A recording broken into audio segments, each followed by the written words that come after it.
तो praise the Lord, आप सबों को फिर से एक बार।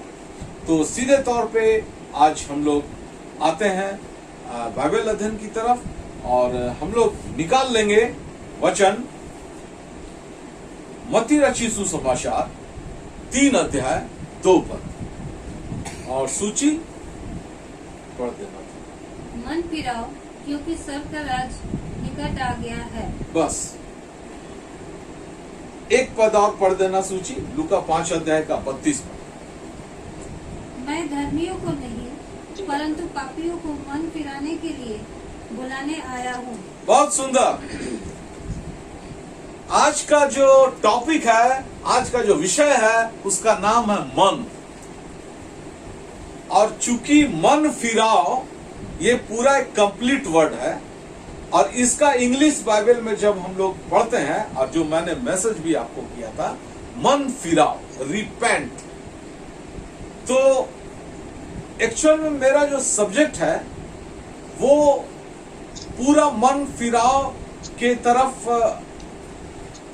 जाने से पहले हम मन को स्टडी करना चाहेंगे कि मन फिराओ तो मन फिर आओ, माने कोई मन को बुला रहा है, कहीं मन चला गया है।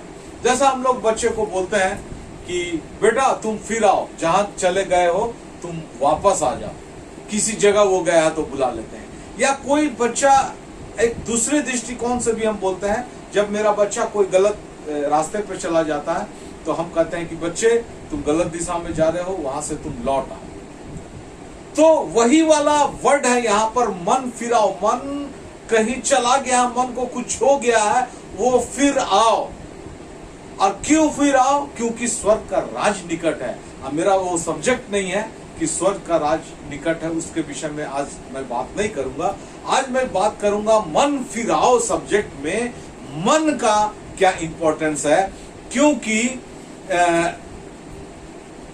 मन फिराओ को अगर हम रिपेंट इंग्लिश वर्ड है, इसको अगर डिक्शनरी में देखेंगे तो बहुत सारे इसके मीनिंग है। पश्चाताप करना, प्रायश्चित करना, पछताना। तो इसको हम लोग डिटेल में समझेंगे कि कैसे ये हो सकता है। और जब लूका में हम लोग पढ़े तो प्रभु यीशु मसीह कहते हैं, मैं धर्मियों को नहीं परंतु पापियों को मन फिराने के लिए बुलाने आया हूं। तो प्रभु यीशु मसीह इस जगत में क्यों आए, इसमें बहुत सारे सब्जेक्ट है, बहुत सारा विषय है, बहुत सारा टॉपिक है। लेकिन इसमें एक महत्वपूर्ण और विशेष टॉपिक है कि प्रभु यीशु मसीह धर्मियों को बुलाने नहीं आए, पापियों को बुलाने आए। वो भी किस लिए बुलाने आए? कि मन फिराने के लिए बुलाने आए। तो प्रभु यीशु मसीह सिर्फ पापियों को क्यों बुला रहे हैं? धर्मियों को भी बुलाना चाहिए। लेकिन ऐसा क्यों लिखा हुआ है कि धर्मियों को नहीं पापियों को बुलाने आया? इसीलिए क्योंकि नया नियम में हम पढ़ते हैं कि संसार में कोई धर्मी नहीं, कोई एक इंसान ऐसा नहीं जो बोल सकता है कि मैं धर्मी हूं। तो जो लोग अपने आप को पापी समझते हैं, जो पाप स्वीकार करते हैं, तभी तो पश्चाताप कर सकते हैं ना कि हम पापी है। तो उसको मन फिराने के लिए बुलाने के लिए आए हैं प्रभु यीशु मसीह। लेकिन जो अपने आप को धर्मी समझ रहा है, अपने आप को पापी नहीं समझ रहा है, उसको प्रभु यीशु मसीह छोड़ देते हैं। फिर उसको बुलाने का जरूरत नहीं है, फिर उसको समझाने का जरूरत नहीं है। वचन जाए, उसको अगर समझ में आता है अच्छी बात है, वो लौट आए। लेकिन अगर वो नहीं समझता है, वो अपने आप को ज्यादा ही काबिल समझता है, ज्यादा धर्मी समझता है, तो फिर उसको उसकी जिंदगी में परमेश्वर छोड़ देते हैं। तो ये मुख्य बात है यहाँ पर। और आपको मैं बता देता हूं खास बात क्या है। पिछला प्रचार मेरा था उजियाला। अब पुराना नियम का वो पहला सब्जेक्ट था, अब पूरी बाइबल का वो पहला सब्जेक्ट था। उत्पत्ति 1 अध्याय का पहला चीज परमेश्वर क्या बनाया, उस विषय का मैं प्रचार किया। और आज जो विषय का प्रचार हो रहा है वो नया नियम का पहला संदेश है, नया नियम का पहला आज्ञा है। आप पूरा नया नियम को शुरुआत से पढ़ लीजिएगा। ये पहला आज्ञा है कि मन फिराओ क्योंकि स्वर्ग का राज निकट है। ये यूहन्ना बपतिस्मा देने वाला ने कहा, लेकिन प्रभु यीशु मसीह ने भी कहा। मत्ती 4 का 17 पढ़ दो थोड़ा सा। प्रभु यीशु मसीह अपना जब प्रचार शुरू किए, उनका प्रचार का पहला संदेश भी यही था। आप सुन लीजिए। उस उस समय से यीशु ने प्रचार करना और ये कहना आरंभ किया, मन फिराओ क्योंकि स्वर्ग का राज निकट आ गया है। हाँ, यीशु मसीह भी जब प्रचार आरंभ किए तो यही शुरुआती वर्ड था उनके मुंह से, मन फिराओ क्योंकि स्वर्ग का राज निकट आ गया है। आप समझ सकते हैं ये कितना इंपॉर्टेंट है ये सब्जेक्ट। मन फिराओ क्योंकि स्वर्ग का राज निकट आ गया है। मन इतना जरूरी क्यों? मन के ऊपर में पूरा फोकस है?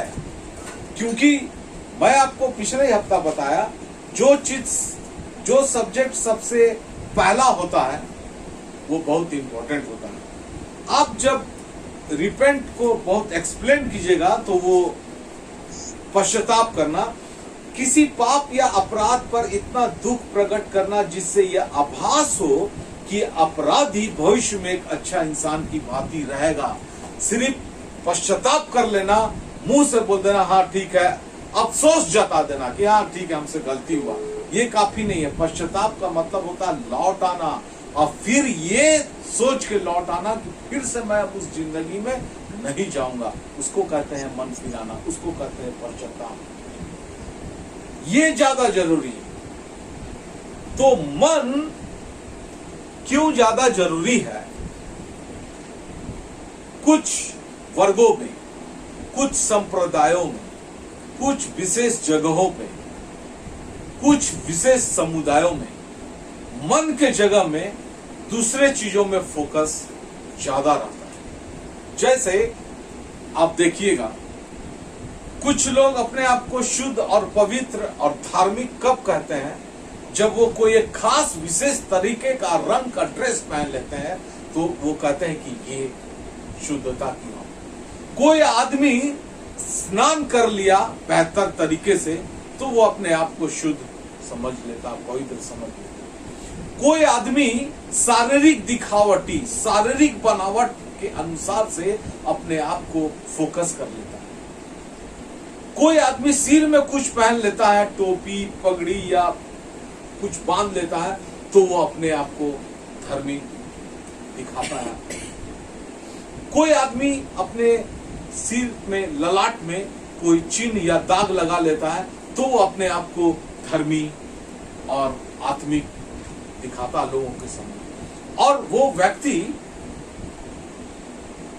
इस तरीके से समझा भी जाता है समाज में कि अरे ये व्यक्ति आ गया, बड़ा इंपॉर्टेंट है, इसको इज्जत और सम्मान दो, इसका खूब आदर सत्कार करो। लेकिन परमेश्वर पिता कहते हैं ये सारी बातें नहीं, मन इंपॉर्टेंट है।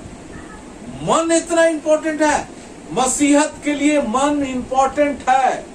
कुछ लोग कहते हैं, संसार के लोग, कि मसीहत बहुत आसान जिंदगी है, कोई नियम कानून इसमें है नहीं, ना पहाड़ चढ़ना है, ना नदी जाना है, ना तालाब जाना है, ना भ्रमण करना है, ना देश विदेश में कोई खास जगह में साल में एक बार या जिंदगी में एक बार चले जाना है।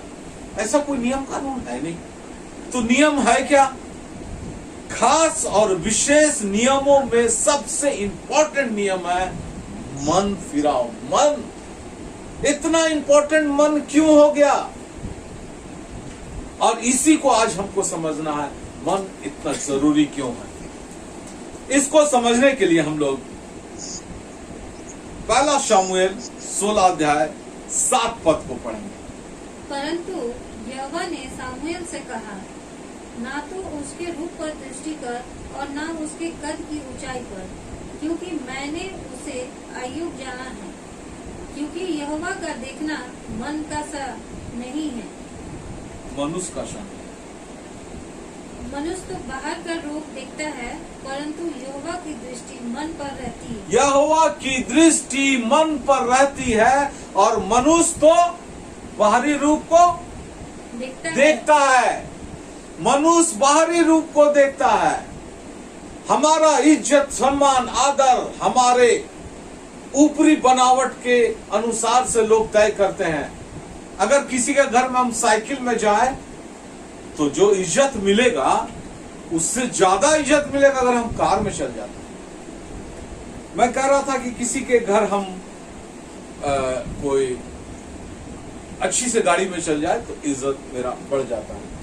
किसी के घर में हम एक सिंपल कपड़ा पहन के जाए तो जो मेरी इज्जत होगी, और अगर सूट बूट में चले जाए तो इज्जत बढ़ जाती है। यानी हमारा बाहरी दिखावट इंसानों के लिए मायने रखता है, लेकिन परमेश्वर के लिए हमारा बाहरी दिखावट मायने नहीं रखता है। हम क्या ड्रेस पहने हैं वो मायने नहीं रखता है। हम किस तरह का गाड़ी में आए हैं मायने नहीं रखता है। हम किस तरह का घर में रखते हैं मायने नहीं रखता है। मायने रखता है परमेश्वर के लिए मन। यहोवा की दृष्टि मनुष्य के मन पे रहती है। तो जब यहोवा हमारे मन को देख रहा है तो मन तो इंपॉर्टेंट हो गया ना हमारे लिए। बहुत मायने रखता है मन, क्योंकि यहोवा मेरा बाहरी रूप को देख नहीं रहा। हम दिन में कई बार नहाते हैं, सप्ताह में कई बार नहाते हैं, कितना बार बाल झाड़ते हैं, कितना बार कपड़ा चेंज करते हैं, वो नहीं देख रहा है परमेश्वर। परमेश्वर तो हमारे मन को देख रहा है। उसकी दृष्टि हमारी मन के ऊपर रहती है। दूसरा, यिर्मयाह 17 अध्याय 10 पद। मैं यहोवा की मन की खोजता और हृदय को जांचता हूँ, ताकि प्रत्येक जन को उसकी चाल चलन के अनुसार अर्थात उसके कामों का फल दूं। मैं यहोवा मन की खोजता और हृदय की जांचता हूँ, ताकि प्रत्येक को उसकी चाल चलन के अनुसार अर्थात उसके कामों का फल दूं। देखिए, मन और हृदय दो अलग अलग चीज है। दोनों का इंग्लिश वर्ड भी अलग है। लोग मन मतलब इधर हृदय सीने में हाथ रख के बोलते हैं मेरा मन। मन यहां नहीं है, मन यहां। मन का इंग्लिश वर्ड है माइंड और हृदय का है हार्ट। लेकिन दोनों में बहुत समानताएं हैं। दोनों का कार्य क्षेत्र भी एक ही है, एक ही जैसा है लगभग। आप क्यों मैं बोल रहा हूं, आप हॉस्पिटल में जाइएगा, वार्ड में मनोचिकित्सक लिखा रहता है, जो साइकेट्रिक वार्ड है। मनोचिकित्सक, मन माने मानसिक रूप, उसका मस्तिष्क का रूप कैसा है, तो ये तो माइंड की बात है। तो मन माने माइंड, और ये दोनों की बात परमेश्वर कर रहा है, और तब जाकर वो इकट्ठे मन फिराव पे आएगा ये बात, मन और हृदय। और भी एक पॉइंट है, उसको चल के हम आगे क्लियर करेंगे। मैं यहोवा मन की खोजता, हृदय की जांचता हूं, मन को खोजता हूं। यहोवा की दृष्टि मन पे क्यों रहती है? क्योंकि यहोवा मन को खोज रहा है, मन के अंदर कुछ खोज रहा है। क्या खोज रहा है? और हृदय की जांचता हूं, हृदय को जांचता हूं। क्या जांच रहा है?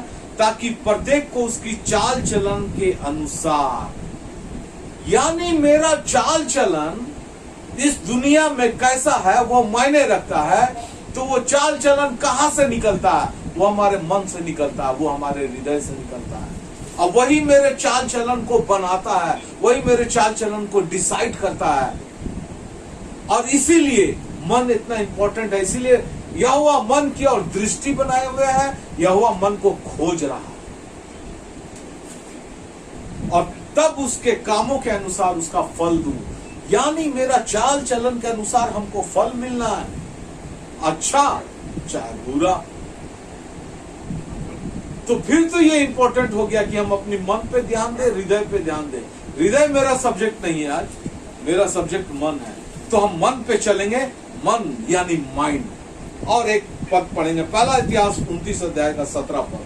हे मेरे परमेश्वर, मैं जानता हूँ कि तू मन की जांचता है और सीधाई से प्रश्न रखता है। बस, हे परमेश्वर, मैं जानता हूं तू मन को जांचता है।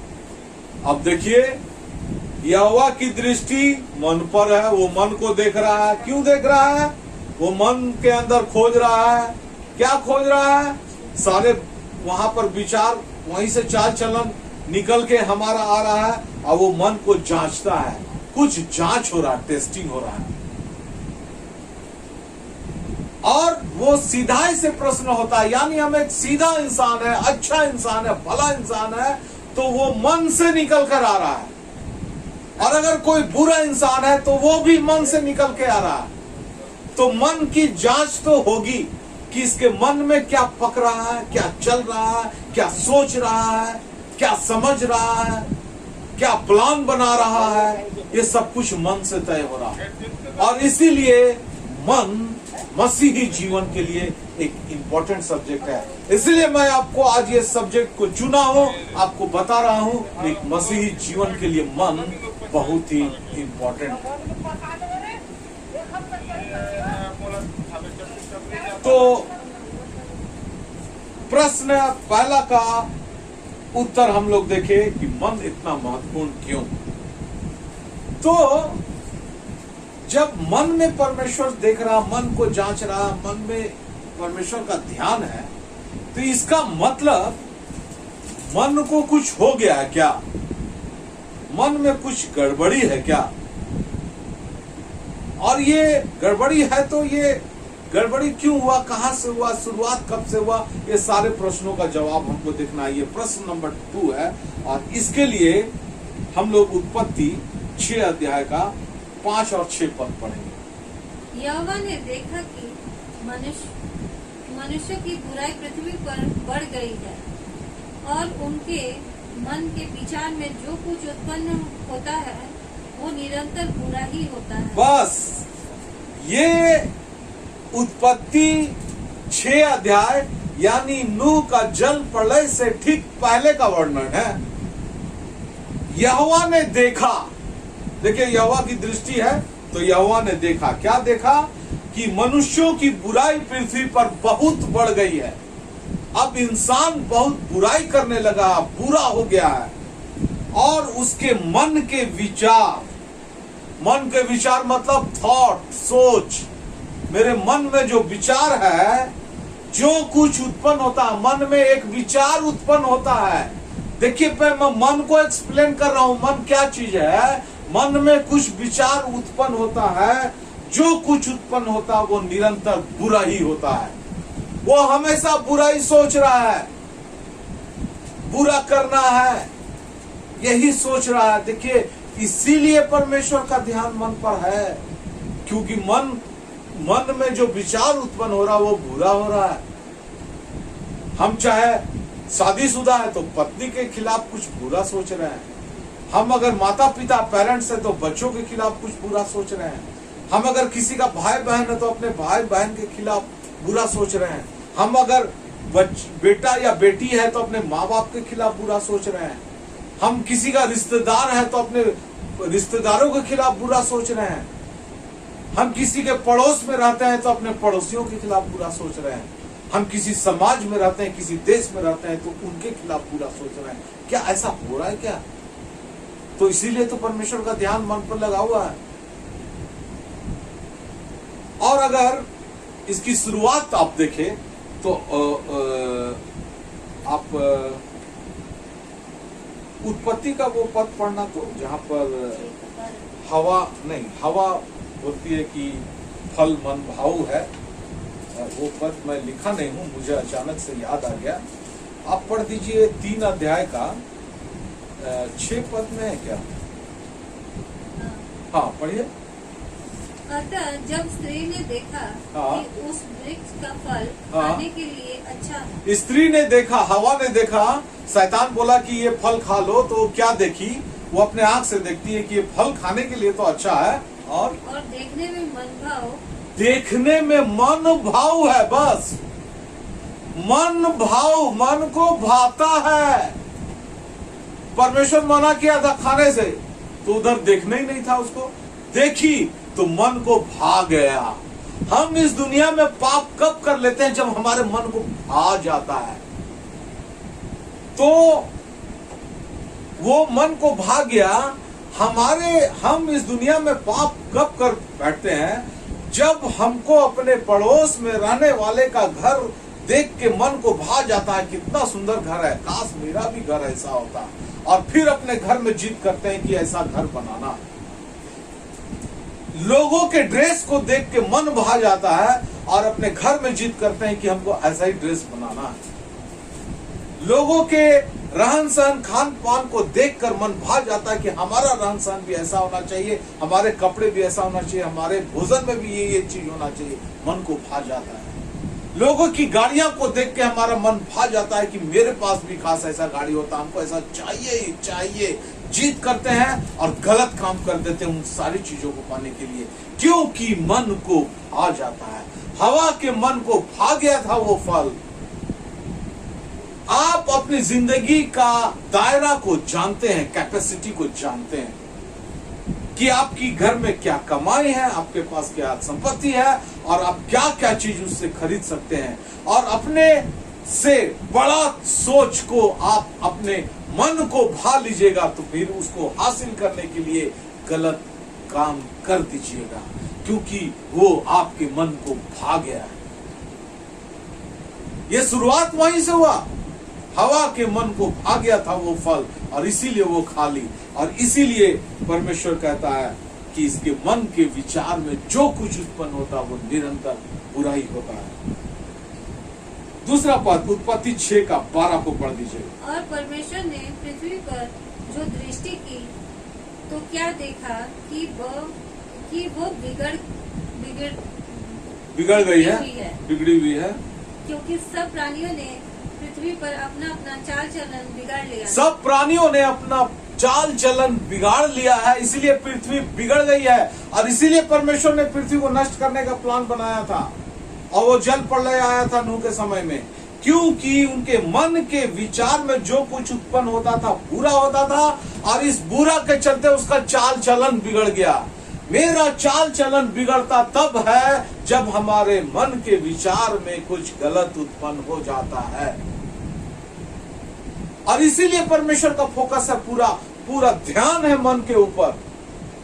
और मसीहत की जिंदगी आसान नहीं है कि आप पहाड़ चढ़ ले, सीढ़ी चढ़ ले, देश विदेश घूम ले, यहां वहां जा ले और आप सही मसीह वाली जिंदगी जी लेंगे। नहीं, मसीह जिंदगी बहुत कठिन है। मैं एक व्यक्ति से बात कर रहा था, हमने जाति का कि मन को बदलने का जिंदगी है मसीहत।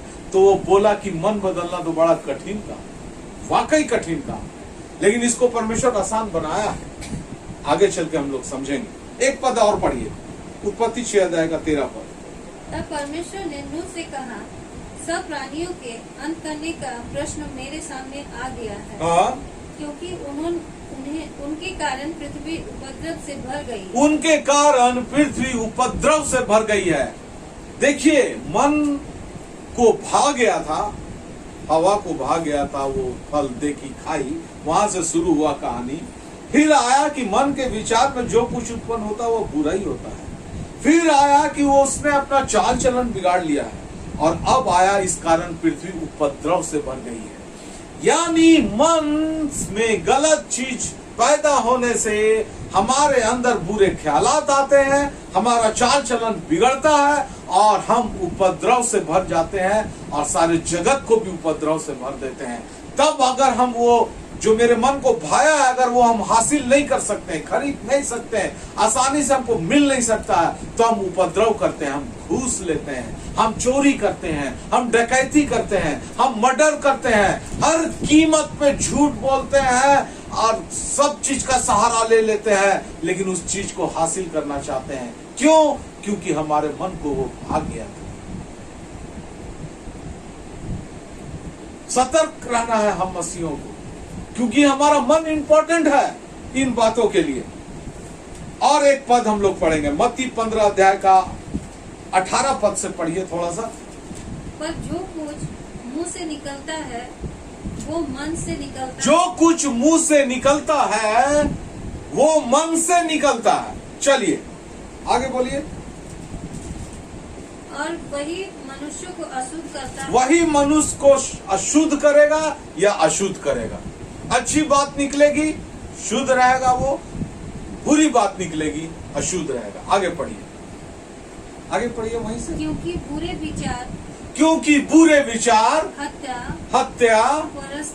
पर स्त्री गमन, व्यभिचार, चोरी, झूठ, झूठी गवाही और निंदा मन ही से निकलती है।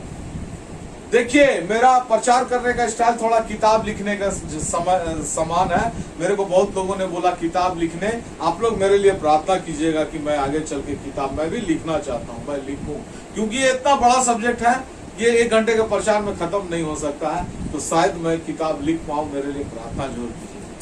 लेकिन इसको मैं 1 घंटे में समेटने के लिए बहुत शॉर्ट तरीके से बोलना चाहता हूं। और इतना पद, लोग बोलते हैं कि आप अपने प्रचार में इतना पद क्यों पढ़ाते हैं? पद इसीलिए पढ़ाते हैं कि मैं अपने तरफ से कोई बात नहीं बोलना चाहता, नहीं तो लोग बोलेगा कि फलना पास्टर, फलना शिक्षक, फलना प्रेरित, फलना भविष्यवक्ता अपने तरफ से ऐसी ऐसी बातें बोलता है। बहुत सारे लोग बोलते हैं, यूट्यूब में है बहुत पास्टरों का प्रचार, अपने तरफ से बोल के लोगों को बरगलाए हुए हैं।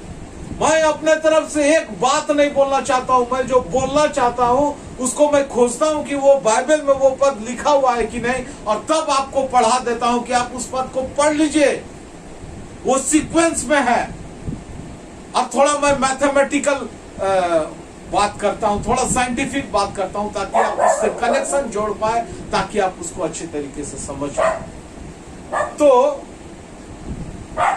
जितने बुरे विचार जो उत्पन्न होते हैं वो मन में होते हैं, और ये मन जो है विचार उत्पन्न करने का फैक्ट्री है। यहीं से विचार आता है निकल के। तो अच्छा विचार निकालना है तो मन पे ध्यान देना होगा, और अगर अच्छा विचार नहीं निकालना है, ध्यान नहीं देना है, तो मन से कुछ भी निकले, अच्छा चाहे बुरा। तो हम लोग दूसरा सवाल का उत्तर समझ गए कि मन को हुआ क्या है। तो मन में ये बात है, इसीलिए परमेश्वर मन पे ध्यान लगाया हुआ है। लेकिन ये जो ख्यालात है, मन के विचार, इससे हुआ कुछ मन, और क्या हुआ, क्यों इतना इंपॉर्टेंट है मसीह समाज के लिए, हमारे और आपके लिए, पूरे क्रिश्चियन समाज के लिए क्यों जरूरी है, इसको पढ़ते हैं हम लोग। यिर्मयाह 17 अध्याय का 9 पद। मन तो सब वस्तुओं से अधिक धोखा देने वाला होता है। मन सब वस्तुओं से अधिक धोखा देने वाला होता है। उसमें असाध्य रोग लगा हुआ है। अब हम लोग को लगता था कि रोग तो खाली शरीर में होता है,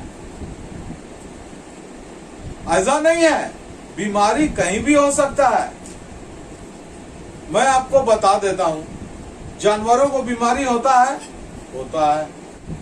पेड़ पौधा को बीमारी होता है, मन में भी बीमारी होता है।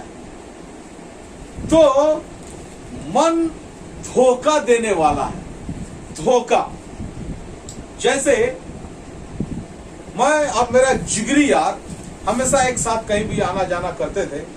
एक बार ऐसा हुआ कि कहीं पर कुछ ऐसी गड़बड़ी हो गई समाज में, तो वहां पर पुलिस वगैरह आने लगा, तो मेरा दोस्त हमको छोड़ के भाग गया, धोखा दे दिया। हमको इशारा भी नहीं किया, हमको कुछ समझाया भी नहीं, हमको समझ में नहीं आया, हम फंस गए। ये हम एक उदाहरण दे रहे हैं। यानी जिसको मैं अपना जिगरी दोस्त समझता था, जिसपे मेरा पूरा विश्वास और भरोसा था, वही धोखा दे दिया। कभी पति पत्नी के बीच में कुछ ऐसी बातें हो जाती है, तो पत्नी पति को धोखा दे देती है, कभी पति पत्नी को धोखा दे देता है, कभी बाल बच्चे माता पिता को धोखा दे देते हैं, भाग जाते हैं घर से और अन्य जातीय विवाह कर लेते हैं, कभी माँ बाप धोखा दे देते हैं बच्चों को, कभी रिश्तेदार धोखा दे देते हैं, कभी समाज के आदमी धोखा दे देते हैं। धोखा को आप अच्छी तरीके से जानते हैं कि वो है क्या चीज। मन भी ठीक इसी तरीके से, मन तो मेरा है ना, मेरे शरीर के अंदर है ना, तो वो तो उसमें अच्छा विचार हम चाहते हैं पैदा हो तो होना चाहिए, लेकिन नहीं, वचन कहता वो धोखा देने वाला है। तुम जो सोचोगे ना उसके विपरीत वो चीज पैदा कर देगा और तुमको उस दिशा में लेकर चला जाएगा। बड़ा धोखेबाज है मन। क्यों धोखेबाज है? क्योंकि इसमें विचार ही गलत गलत उत्पन्न होते हैं। और इसमें क्यों होते हैं? क्योंकि इसमें रोग लगा हुआ है, बीमारी है, ये कैंसर है, ये एड्स के समान, ये मलेरिया के समान, ये एक ऐसा भयंकर बीमारी है जो नहीं ठीक हो सकता है। इसीलिए परमेश्वर ध्यान दिला रहा है। परमेश्वर तो मन की तरफ देखता ही है, लेकिन अपने वचन में अपने लोगों को बोला कि मन के बारे में फोकस हो जाओ, मन पर अपना ध्यान लगाओ, और तब तुम सही मसीह वाली जिंदगी जी सकती हो, अन्यथा नहीं जी सकते हो। मन को असाध्य रोग लगा है। आगे पढ़ते हैं हम लोग व्यवस्था विवरण 8 अध्याय 12 पद। ऐसा न हो कि जब तू खाकर तृप्त हो और ओछे ओछे घर बनाकर उसमें, ऐसा ना हो कि जब तू खाकर तृप्त हो जाए और अच्छे अच्छे घर बनाकर उसमें रहने लगे, और तेरी गाय बैल और भेड़ बकरियों की बढ़ती हो, तुम्हारी संपत्ति की बढ़ोतरी हो जाए, और तेरा सोना चांदी और तेरा सब प्रकार का धन बढ़ जाए, तेरा सब प्रकार का धन भी बढ़ जाए, तब तेरे मन में अहंकार समा तब तेरे मन में अहंकार समा जाए। क्या अहंकार? आगे पढ़ो। और तू अपने परमेश्वर यहोवा को भूल जाए। परमेश्वर यहोवा को भूल जाए। कौन दिया हमको इतना कुछ? परमेश्वर कौन है? मेरे पास तो सब कुछ है ही है। इसको बोलते हैं अहंकार। यही अहंकार शैतान भी लेके आया। परमेश्वर को भूल जाना अहंकार है। और परमेश्वर यहोवा को भूल जाए, क्योंकि अहंकार तेरे कहां समा गया? मन में। तुम्हारे मन में अहंकार समा गया। देखिए, हम और आप प्रार्थना करते हैं ना, परमेश्वर मुझे धन दे, संपत्ति दे, दौलत दे, घर दे, गाड़ी दे, बंगला दे, नौकरी दे, चाकर दे, बिजनेस दे, सब कुछ दे। और जिस दिन मिल जाएगा ना, उस दिन फिर परमेश्वर को हम लोग भूल जाते हैं। जो बहुत संपत्ति वाले लोग हैं ना, वो चर्च कम आते हैं। जो बहुत धनवान लोग हैं ना, वो वचन कम पढ़ते हैं। और जो बहुत सुखी से रहते हैं, वो ये बाइबल अध्ययन में जुड़े हैं क्या? तो आप समझ रहे हैं मैं क्या चीज कहना चाह रहा हूं? जब सब कुछ मिल जाता है तो मन में अहंकार समा जाता है, फिर परमेश्वर को लोग भूल जाते हैं। देखिए, मन कितना खतरनाक चीज है, कैसे धोखा देता है, ये मैं आपको समझा रहा हूं। अब आता है प्रश्न नंबर 3। ऐसे लोगों के लिए परमेश्वर क्या कहते हैं? क्या कहते हैं ऐसे लोगों के लिए जिनके मन में इतनी बीमारी आ जाती है, उनका विचार में गलत चीज उत्पन्न होता है, अहंकार समा जाता है, बुरा ही विचार उत्पन्न होता है? ऐसे लोगों के लिए परमेश्वर क्या कहते हैं? रोमियो 2 अध्याय का 5 पद। पर तू अपनी कठोरता और हठीले मन के कारण उसके क्रोध के दिन के लिए उसमें परमेश्वर का सच्चा न्याय प्रकट होगा। अपने लिए क्रोध कमा रहा है बस। पर तू अपनी कठोरता, मन की कठोरता, मैं कठोर हूं, चर्च नहीं जाऊंगा तो नहीं जाऊंगा, बाइबल नहीं पढ़ूंगा तो नहीं पढ़ूंगा, प्रार्थना वाली जिंदगी नहीं जीऊंगा तो नहीं जीऊंगा। अरे दुनिया में इतना काम है, मेरा नींद इतना प्यारा है, मेरा नौकरी प्यारा है, मेरा बिजनेस प्यारा है, मेरे दोस्त प्यारे हैं। बाद में देखा जाएगा, जब फुर्सत मिलेगा तो परमेश्वर का वचन का अध्ययन कर लेंगे। कठोर हो गया है और हठीले मन, हट कर रहा है। हठीले मन क्या है? हठीला, हट करता है, जीत पे अड़ा रहता है, नहीं करना है तो नहीं करना है। तो तुम न्याय के दिन के लिए, जिस दिन परमेश्वर का क्रोध प्रकट होगा, परमेश्वर का क्रोध एक दिन प्रकट हुआ था, नूह का जल पड़ ले, और दूसरा क्रोध प्रकट होगा जिस दिन आग और गंधक की बारिश होगी और सब कुछ नाश हो जाएगा। उस दिन के लिए तुम क्या कर रहे हो? क्रोध कमा रहे हो। जब मेरे मन में के विचार में गलती उत्पन्न होता है, जब मेरा मन हठीला है, जब मेरा मन परमेश्वर से को भूल गया है, जब मेरा मन में हर चीज गलत हो रहा है, उसमें असाध्य रोग लगा हुआ है, तो हम हठीला हो गए, तो हम परमेश्वर से दूर हो गए। तो क्या कर रहे हैं? कमा रहे हैं क्रोध। हम लोग कमाई पे बड़ा ध्यान देते हैं। घर कैसे चलेगा, एक नौकरी चाहिए क्योंकि कमाई चाहिए, एक बिजनेस चाहिए क्योंकि कमाई चाहिए, तब ना पैसा से ही ना। पैसा परमेश्वर कहता है कि तुम धन संपत्ति के लिए मेहनत मत करो, वो तुमको मैं दूंगा। तो पैसा तो कमाना होगा। बाइबल में लिखा मेहनत करो अपने लिए, जो मेहनत नहीं करेगा वो कमाने भी नहीं पाएगा। तो पैसा तो चाहिए, लेकिन जब हम यहां क्या कमा रहे हैं पता है, घर संसार चलाने के लिए पैसा तो चाहिए, बिल्कुल सही। और यहां क्या कमा रहे हैं पता है, क्रोध। ये इनकम है मेरा, ये पैसा है, ये रुपया है मेरा, क्रोध, परमेश्वर का क्रोध। और ये हमको नाश कर देगा, ये खत्म कर देगा, सत्यानाश कर देगा। इस हठीले मन के कारण, इस बीमार मन के कारण हम परमेश्वर का क्रोध कमा रहे हैं। मैं आपको डरा रहा हूं क्या? नहीं, डरा नहीं रहा हूं। मैं आपको वास्तविकता को दिखला रहा हूं। और फिर मैं इसका उपाय भी बताऊंगा जो बाइबल बताता है। दूसरा पद पढ़िए, इर्मिया 17 अध्याय 5 पद। यहोवा यूं कहता है, श्रापित है वो पुरुष जो मनुष्य पर भरोसा रखता है और उसका सहारा लेता है, जिसका मन यहोवा से भटक जाता है। जिसका मन यहोवा से भटक जाता है वो श्रापित है।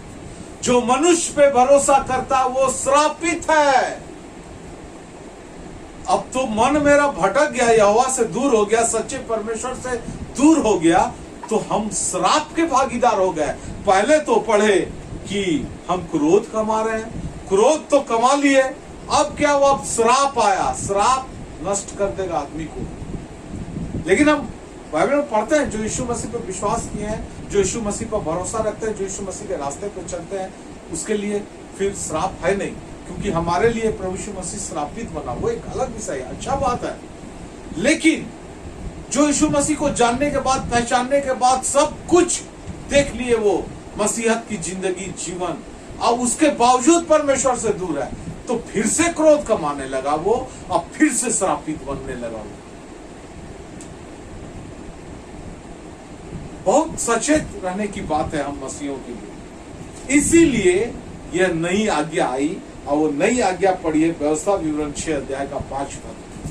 तू अपने परमेश्वर यहोवा से अपने सारे तू अपने परमेश्वर यहोवा से अपने सारे मन और सारे जीव और सारे जीव और सारी शक्ति और सारे शक्ति के साथ प्रेम रख के साथ प्रेम रख।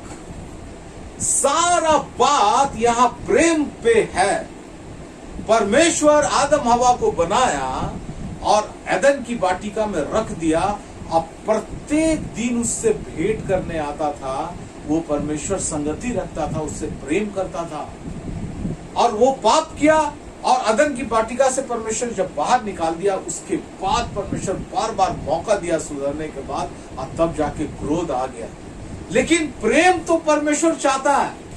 और ये आज्ञा सिर्फ पुराना नियम में नहीं, आप नया नियम पढ़ लीजिए। नया नियम में भी लिखा हुआ है मत्ती में कि तू अपने परमेश्वर, सबसे महान आज्ञा क्या है, यीशु मसीह से पूछा गया सबसे इंपॉर्टेंट आज्ञा क्या है, वो यीशु मसीह कहते हैं कि तू, सबसे मुख्य आज्ञा यह है कि तू अपने परमेश्वर से अपने सारे मन से, सारे जीव से, सारी शक्ति से प्रेम कर। और इसी के समान दूसरी आज्ञा है कि अपने पड़ोसियों के समान, अपने पड़ोसियों के साथ तू प्रेम रख।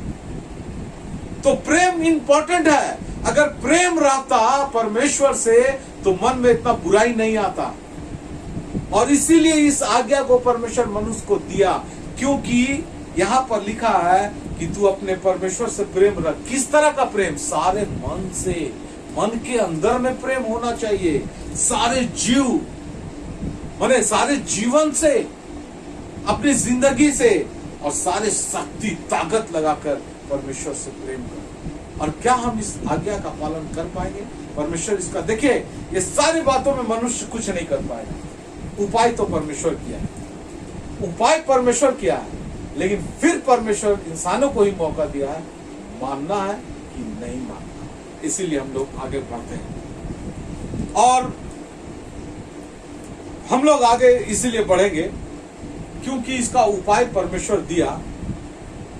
यूहन्ना मत्ती में जहां हम लोग इस पद को आज शुरुआत में पढ़े, मन फिराओ क्योंकि स्वर्ग का राज निकट है, उसके आगे ही पढ़ते हैं हम लोग कि मन फिराओ का बपतिस्मा देता था यूहन्ना बपतिस्मा देने वाला।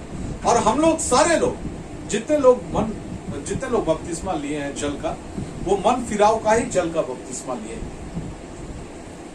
और बपतिस्मा मेरा सब्जेक्ट है नहीं, लेकिन कुछ पॉइंट को टच करना बहुत जरूरी है। तो मन फिराव का बपतिस्मा लिए हैं, तो यानी जब हम क्रिश्चियन बन गए, बपतिस्मा लिए हैं, मन फिरा के लिए हैं, तब तो हम मन फिरा लिए हैं परमेश्वर। हम तो परमेश्वर को यह कह सकते हैं, परमेश्वर हमने मन फिरा लिया, अब हमारे ऊपर आप क्रोध ना करें, हमारे ऊपर अपना श्राप ना दे, अब हम मन फिरा लिए। लेकिन यहाँ एक सवाल है, अगर हम परमेश्वर से झूठ बोल रहे हैं, तो अगर हम परमेश्वर को धोखा देने का कोशिश कर रहे हैं, एक्चुअल में हम परमेश्वर को धोखा नहीं देते, अपने आप को धोखा देते, तब क्या उपाय है? परमेश्वर कैसे जानेंगे कि हम सही में मन फिराए हैं कि धोखा दे रहे हैं परमेश्वर को भी, अपने घर वाले लोगों को भी, और अपने समाज को भी, दुनिया को भी धोखा दे रहे हैं कि हम एक सच्चा मसीही है, मन फिराया हुआ मसीह है, जबकि हम है नहीं। लेकिन परमेश्वर के पास उपाय है। परमेश्वर महान है, सर्वशक्तिमान है, वो सारे बातों को जानता है, वो सारे बातों का उपाय भी रखता है। इसीलिए हम लोग पढ़ेंगे व्यवस्था विवरण 8 अध्याय का 2 पर। और स्मरण रख कि तेरा परमेश्वर यहोवा 39 वर्षों में तुझे सारे जंगल के मार्ग में इसीलिए ले आया है कि वो तुझे नम्र बनाए और तेरी परीक्षा करके ये जान ले कि तेरे मन में क्या क्या है। तेरी परीक्षा करके यह जान ले कि तेरे मन के अंदर क्या है। आगे, और कि तू उसकी आज्ञाओं का पालन करेगा, और कि तू उसकी आज्ञाओं का पालन करेगा कि नहीं। परमेश्वर का पहला उपाय परीक्षा, टेस्टिंग, एग्जाम दो। हमारे वो 40 वर्षों में जो जंगल के रास्ते में आ रहे थे, वहां पर का ये पद है, जो 40 वर्ष का रास्ता तो था नहीं, हो सकता है 4 ही दिन का रास्ता हो, लेकिन इनको 40 वर्ष लगे। तो उस 40 वर्ष में उनकी जिंदगी में बहुत सारे दुख आए, तकलीफ आए, कष्ट आए, वो परीक्षा था। और हमारी जिंदगी में दुख और तकलीफ आता है तो याद रखे परमेश्वर हमारी परीक्षा ले रहा है। परमेश्वर इसीलिए दुख तकलीफ को दिया नहीं कि हम नष्ट हो जाए और खत्म हो जाए, वो इसीलिए दिया कि परमेश्वर हमारी परीक्षा ले रहा है। क्या देखना चाहता है परमेश्वर? कि परीक्षा करके ये जान लेता है कि इसके मन में क्या है। हम परमेश्वर के खिलाफ बात करते हैं, परमेश्वर के विरोध में हो जाते हैं, परमेश्वर को छोड़ देते हैं, परमेश्वर को भूल जाते हैं, इंसानों के ऊपर भरोसा करने लगते हैं कि क्या करते हैं, मेरे मन में उस समय क्या चलता है जिस समय हम कष्ट में रहते हैं। बहुधा हमारी जिंदगी में कभी कभी पैसों की समस्या आती है, बहुधा हमारी जिंदगी में कभी कभी पारिवारिक समस्या आती है, सामाजिक समस्या आती है, नौकरी नहीं है, चाकरी नहीं है, बिजनेस नहीं है, पैसों की कमी है, बच्चे का पढ़ाई कैसे होगा, घर में खाना कहां से आएगा। बहुत बार ऐसा होता है, ये परीक्षा है। और परमेश्वर ये जानना चाहता है कि इन सारी परीक्षाओं में आपके और हमारे मन में चल क्या रहा, विचार क्या उत्पन्न हो रहा है। यही तो टेस्टिंग है, टेस्ट पेपर है। और तू उसकी आज्ञाओं का पालन करेगा कि नहीं। अय्यूब की जिंदगी में इतना बड़ा कष्ट आया, परमेश्वर के विरोध में कभी वो बात नहीं किया,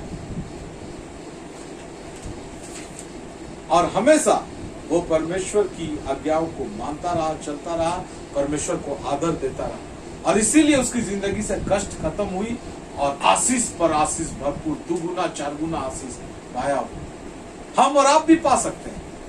लेकिन इन परीक्षाओं के बाद, उन परीक्षाओं में अपने मन को संभाल के रखिए, अपने मन में गलत विचार उत्पन्न होने नहीं दीजिए। कभी कभी हम सोचते हैं ना, पैसों का कमी है तो क्या करते हैं, चलो झूठ बोल के किसी से पैसा ले लेते हैं, कहीं से चोरी कर लेते हैं, कहीं से डकैती कर लेते हैं। क्या आता है ये सारी बात करने? एक आदमी चोरी करने से पहले उसके मन में वो विचार उत्पन्न होता है, तभी वो चोरी करता है। एक आदमी डकैती करने से पहले उसके मन में विचार उत्पन्न होता है तभी करता है। एक इंसान झूठ बोलने से पहले ये विचार उसके मन में उत्पन्न होता है तभी वो करता है। इसीलिए मन को संभालना, मन की रक्षा करना बहुत जरूरी है। एक पद और पढ़ेंगे, निर्गमन 20:20। मूसा ने लोगों से कहा, डरो मत, क्योंकि परमेश्वर इसीलिए आया है कि तुम्हारी परीक्षा करे।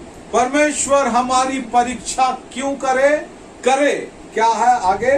और उसका भय तुम्हारे मन में बना उसका भय तुम्हारे मन में बसा रहे कि तुम पाप ना करो। परमेश्वर हमारी परीक्षा करता ताकि परमेश्वर का भय हमारे मन में बसा रहे। हवा के मन में भय खत्म हो गया। वो जब देखी मन भाव है, शैतान बोल दिया तुम निश्चय नहीं मरोगी, तो परमेश्वर ने जो भय उसको दिया था कि मौत का भय, वो खत्म हो गया था। लेकिन वो तो खाई और उसको लगा हम तो मरे नहीं, लेकिन उसको ये नहीं पता था कि वो आजीवन जिंदा रहती। लेकिन अब उसकी जिंदगी में 100 साल के बाद, 500 साल के बाद या 900 साल के बाद मौत आना तय हो गया। इंसान की जिंदगी में मौत तय हो गया। ये बात उसको समझ में उस दिन नहीं आई। और परमेश्वर हमारी परीक्षा लेता है कि हमारे मन में परमेश्वर के लिए भय हो। देखिए, हमारे मन में जब परमेश्वर के लिए भय रहेगा ना, तो गलत विचार भी उत्पन्न नहीं होंगे। अगर होंगे भी तो पौलुस कहता है नए नियम में कि मैं अपने शरीर को मारता कूटता हूं। किसको? अपने विचारों को दबाना है, उसको हराना है, उसको दूर भगाना है। यही है मारना कूटना। अब परमेश्वर का भय रहेगा तो हमारे मन में गलत विचार आएंगे नहीं कभी भी। तो ये है परमेश्वर का तरीका। हम सच बोल रहे हैं कि झूठ बोल रहे हैं, कि हमने मन फिराया है कि नहीं। लेकिन मेरे प्रिय भाइयों बहनों और बच्चों और दोस्तों, अगर मैं तो समझता हूं कि दुनिया में बहुत बड़ा क्रिश्चियन वर्ग होगा जो इस मामले में कहीं ना कहीं तो झूठ बोल दिया कि मन फिरा लिया, या कभी ना कभी फिराया होगा, फिर वो पलट गया है, वो परमेश्वर से दूर हो गया। तो उपाय परमेश्वर किया है। तब क्वेश्चन नंबर 5 है, प्रश्न नंबर 5, तब परमेश्वर ने मन फिराव का क्या तरीका मनुष्य को दिया? मन फिराव का तरीका भी परमेश्वर मनुष्य को दिया। और इसके लिए हम लोग पढ़ेंगे भजन संहिता 51 अध्याय का 10। हे परमेश्वर, मेरे अंदर शुद्ध मन उत्पन्न कर और मेरे भीतर स्थिर आत्मा नए सिरे से उत्पन्न कर। दाऊद राजा भजन संगीता का लिखने वाला कह रहा है, हे परमेश्वर, मेरे अंदर शुद्ध मन उत्पन्न कर। ये मन से मैं थक गया, ये मन से कुछ हो नहीं रहा, आपके तरफ लग नहीं रहा, आपसे दूर हो जाता है, शैतान की बातों को मान लेता है, शैतान की चालों में फंस जाता है। तो मेरे अंदर में शुद्ध मन उत्पन्न कर दे, इसको नया बना दे, और मेरे अंदर स्थिर आत्मा नए सिरे से उत्पन्न कर।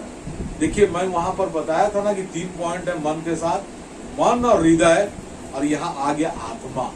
ये सब कुछ मेरे अंदर ही है। और यही इंसान का बहुत बड़ा व्यक्तित्व बनाने में रोल अदा करता है। और ये सारी चीजों को दाऊद राजा कर रहा है कि नया बना दो। क्या परमेश्वर नया बनाएगा? इसको बदल देगा, ऑपरेशन करके निकालेगा? नहीं। कैसे बनाएगा? चलिए आगे पढ़ते हैं। पहला पॉइंट, योएल 2 अध्याय का 12 पद। तो भी यहोवा की ये वाणी है, और भी सुनो, उपवास के साथ रोते पीटते अपने पूरे मन से फिर कर मेरे पास। उपवास के साथ नंबर 1, उपवास के साथ नंबर 2, रोते पीटते अपने पूरे मन से फिर कर, आगे पढ़ो, मेरे पास आओ। अपने वस्त्र नहीं, अपने मन ही को फाड़ कर अपने परमेश्वर यहोवा की ओर फिरो। अपने परमेश्वर यहोवा की ओर फिरो। देखिए, फिरने की, मन फिराने की बात हो रही है। मैंने मेरा मन शैतान के योजनाओं की तरफ चला गया था, शैतान के लालचों की तरफ चला गया था, शैतान की तरफ चला गया था। फिर के परमेश्वर की तरफ आना है। कैसे? उपवास के साथ। क्या जिस दिन आप बपतिस्मा लिए थे, जिस दिन आपने मसीहत को ग्रहण किया था, आप उपवास किए थे? उपवास के साथ इस योजना को बनाए थे कि आप परमेश्वर के रास्ते में चलना है। नंबर 1, क्या आपने रोते पीटते देखा? एक घर में माँ को मैं देखा रोते हुए, उसकी बेटी भाग गई, अन्य जाति से शादी कर ली, और वो दहाड़ मार मार के रो रही। वो एकदम उसका सीना फट गया ऐसा लग रहा था, मन चूर चूर हो गया। कभी कभी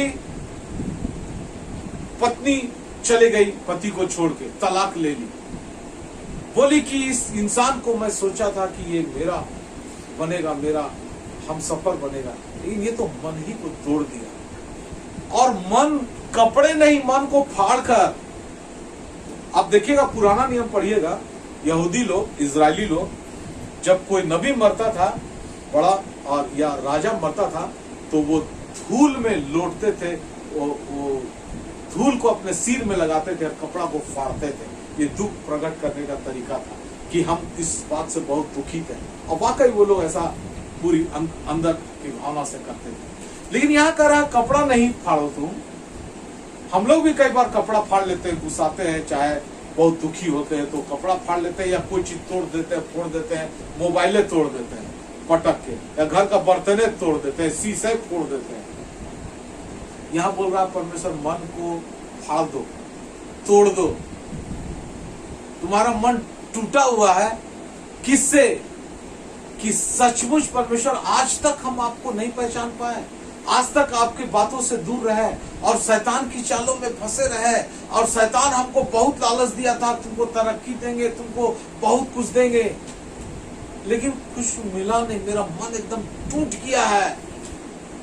ये टूटा हुआ मन चाहिए परमेश्वर को। क्यों चाहिए? भजन संगीता 51:17। भजन संगीता, परमेश्वर के योग्य बलिदान, टूटा मन परमेश्वर के योग्य बलिदान है। हे परमेश्वर, तू टूटे और पीसे हुए मन को तुच्छ नहीं जानता। ये परमेश्वर पिता ग्रहण करता है, टूटा हुआ मन। आप पुराना मन लेके परमेश्वर के पास जाइए, वाला मन, स्ट्रॉन्ग, हठीला मन, जिद्दी मन, गंदा विचार उत्पन्न वाला मन, परमेश्वर उसको ग्रहण नहीं करेगा। ये टूटा मन मेरा बलिदान है। ये पुराने नियम का जो बलिदान है वो आज नए नियम का बलिदान, ये टूटा मन है। परमेश्वर, मैं टूट चुका हूँ, मैं हार चुका हूँ, अपनी ताकत, अपनी सामर्थ्य लगा के हार गया, अपनी जिंदगी नहीं बदल पा रहा हूँ, अपनी आर्थिक स्थिति नहीं बदल पा रहा हूँ, अपनी सामाजिक स्थिति नहीं बदल पा रहा हूँ, अपने घर को नहीं सुधार पा रहा हूँ, मैं टूट गया परमेश्वर, एकदम हृदय मेरा फट चुका है। परमेश्वर कहता है, मैं टूटा हुआ मन ग्रहण करता हूँ। परमेश्वर के सामने वो ग्रहण योग्य है। ये वचन कहता है, मैं नहीं कह रहा हूं। जॉर्ज अंकल अपनी तरफ से कुछ नहीं कह रहे हैं। देखिए, सब कुछ मैं आपको वचन में पढ़ाया। 8:15 बज गया, मैं थोड़ा स्पीड में चलता हूँ और कुछ पद को छोड़ूंगा आज, और ताकि मैं अपनी बात को समाप्त कर पाऊं जल्दी से जल्दी। कुछ इंस्ट्रक्शन आया, नीति वचन 4:4। और मेरे पिता मुझे ये कहकर सिखाता था, तेरा मन मेरे वचन पर लगा रहे। तेरा मन मेरे वचन पे लगा रहे। तुम मन फिरा के बपतिस्मा लेके मसीहत को अपना के आए हो, परमेश्वर के नजदीक आए हो, कलीसिया में आए हो, तो तेरा मन मेरा वचन पे लगा रहे। लेकिन लगता नहीं। बहुत लोग बोलते हैं, अंकल मेरे लिए प्रार्थना कीजिएगा, वचन में मन नहीं लगता, पढ़ने में मन नहीं लगता, आंख बंद हो जाता है, नींद आने लगता है, मन नहीं लगता। परमेश्वर उपाय करेगा। पढ़ते हैं आगे, यिर्मयाह 31:33 पद।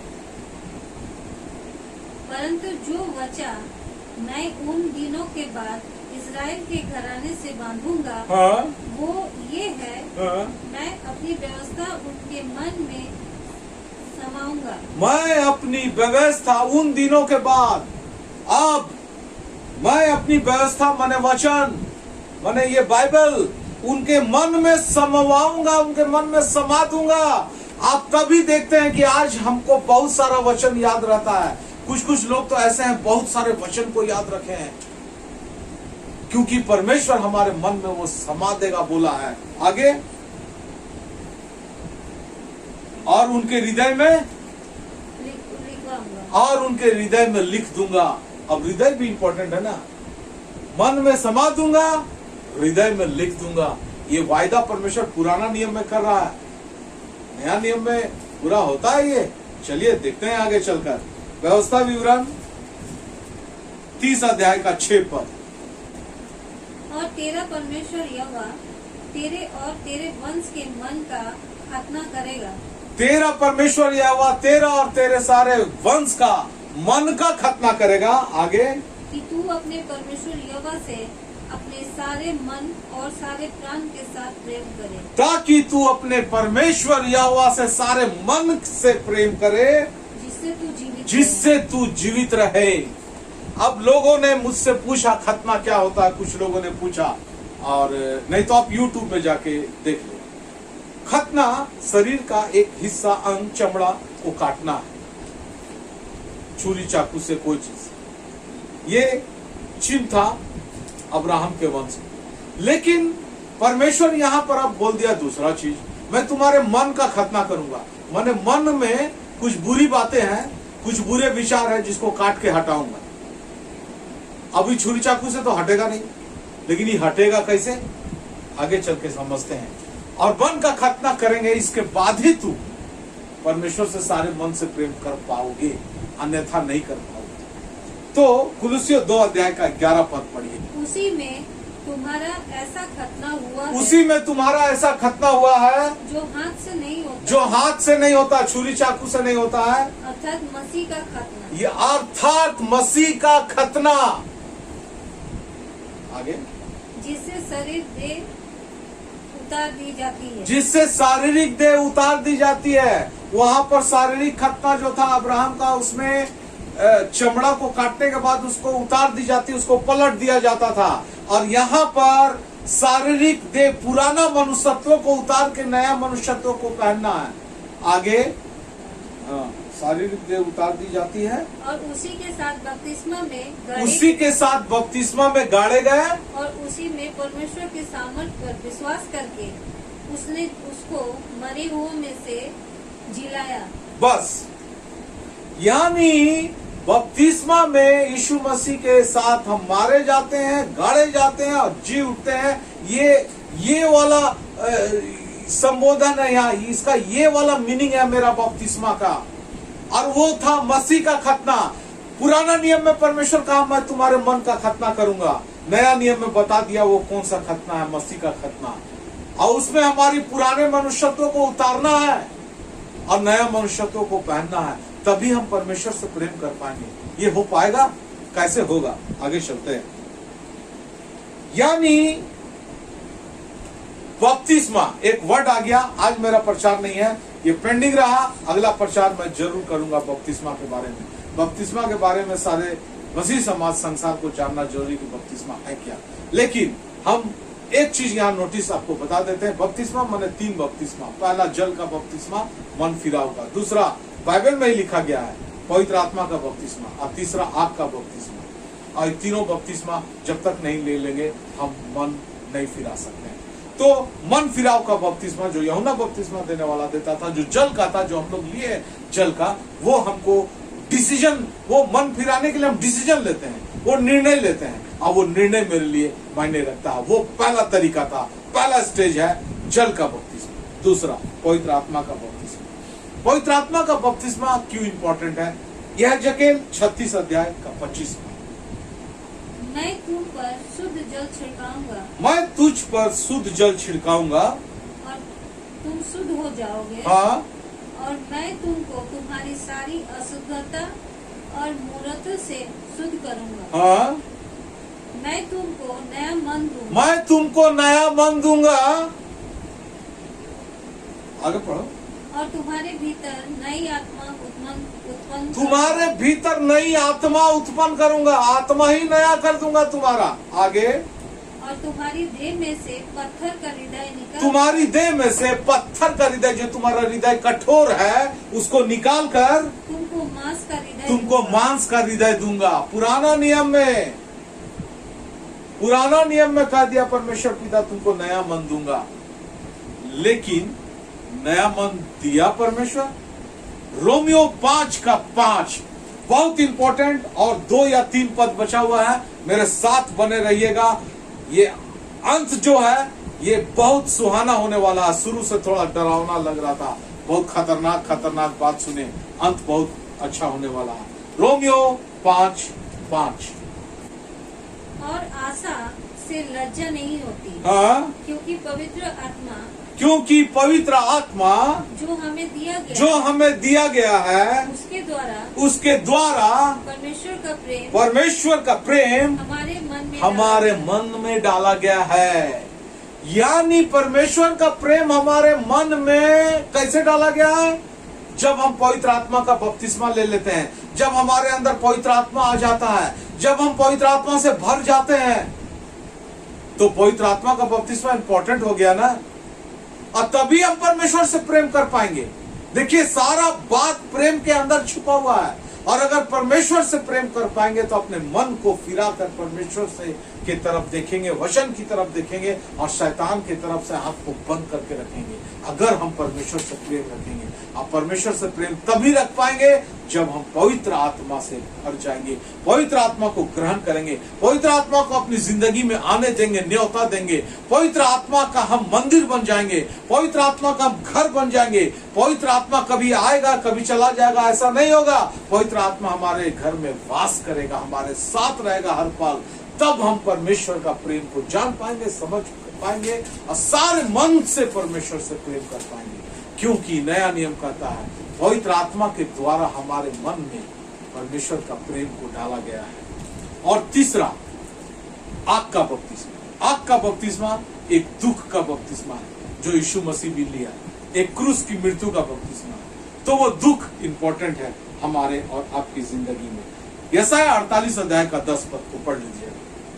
देखो मैंने तुझे निर्मल तो किया, देखो मैंने तुझे निर्मल तो किया, पर चांदी के समान नहीं, पर चांदी के समान नहीं। मैंने दुख की भट्टी में परख कर तुझे चुन लिया है। देखिए, हमारा चुनाव परमेश्वर किस तरीके से किया है, दुख की भट्टी में। और दुख का बपतिस्मा लिए हम, और आग का ही बपतिस्मा है वही लिए हैं हम। और ये दुख क्यों जरूरी था? ये दुख मतलब शोक, और ये है 2 कुरिन्थियों 7 अध्याय का 9 पद में। अब मैं आनंदित हूँ, पर इसलिए नहीं कि तुम्हें शोक पहुंचा, वरन इसलिए कि तुमने उस शोक के कारण मन फिराया। देखिए, हम लोग, मेरा बेटा नहीं सुधर रहा है। कब सुधरता पता है? जब 2 डंडा लगाते हैं, 2 झापड़ मारते हैं, या उस समय भी कुछ लोग नहीं सुधरता है तो क्या होता है, उसका खाना पीना बंद कर देते हैं, घर से भगा देते हैं, कपड़ा लत्ता बंद कर देते हैं, काल कोठरी में बंद कर देते हैं। तो जब उसको दुख पहुंचता है तो सुधर जाता है। तो परमेश्वर हमारी जिंदगी में दुख आने देता है। क्यों आने देता है पता है? ताकि हम मन फिराए। क्योंकि वचन कहता है कि तुम बहुत आराम से मन नहीं फिराए, तुम बहुत खुशहाली वाली स्थिति में मन नहीं फिराए, तुम मन तब फिराए जब तुमको दुख पहुंचा। और इसीलिए हमारे और आपकी जिंदगी में परमेश्वर दुख आने देता है। आप दुख को परमेश्वर के खिलाफ मत समझिए। ये दुख आपको मन फिराने के लिए आया, ताकि सच्चे मन से आप परमेश्वर की तरफ फिर जाए। क्योंकि ये प्रोसेस है, ये मेथड है मन फिराने का परमेश्वर का। मैं बोला कि परमेश्वर ही उपाय किया, जल का बपतिस्मा परमेश्वर उपाय किया, निर्णय हमको लेना था। पवित्र आत्मा का बपतिस्मा परमेश्वर दिया, मेरा निर्णय यहाँ मायने नहीं रखता था, लेकिन हम चाहते थे कि पवित्र आत्मा मेरी जिंदगी में आए, और परमेश्वर दिया।